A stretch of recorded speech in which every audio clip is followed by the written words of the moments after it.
The fact that you need to fuel your body on the bike is obvious, but what isn't is exactly what with, how often and how much. Before we even get started on the fueling side of things, there's a couple of things that I always take out of me in my pockets. The first of those is my wallet. I tend to put that either in a zipper pocket if I've got it, or in the central pocket where it's safest. If I'm heading out on a 4-hour training ride, then I tend to take out with me 3 energy bars and a couple of gels.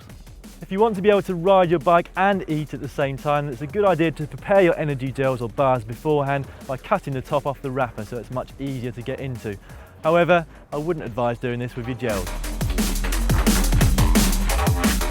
It's not uncommon for people to have problems digesting energy bars, gels and drinks, so if you're looking for an alternative, I suggest homemade flapjack, perhaps a soft roll filled with jam, honey or even Nutella. That's something that the pros do. Or, like my colleague Simon Richardson would tell you, bananas. Whatever type of food you do end up choosing to take out on a ride, my rule of thumb is always take out at least 1 item per hour of riding. It's a good idea to start drinking from your bottles not long after you've set out from your ride before you get thirsty.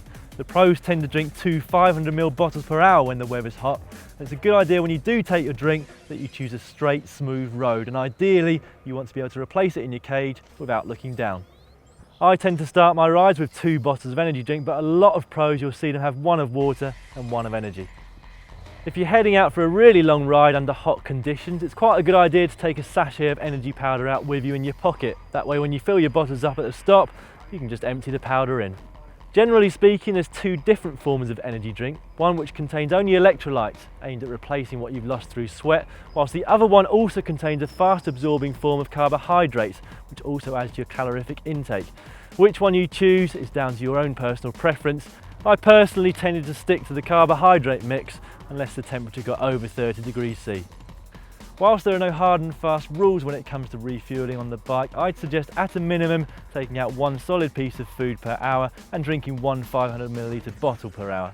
But that is on a long ride. If you're riding for less than an hour, you shouldn't need to take anything. If you are setting out on a particularly long ride, it's a good idea to research beforehand where you're going to be able to stop en route to refill your bottles and buy some food. What's your food of preference when you're out riding? Let us know in the comments section down below. Pedalling is something most of us do without even thinking about. But if that's you, then you're missing a trick. Like most things in cycling, there's a technique to doing it well. There's a well-worn phrase which is to pedal in circles.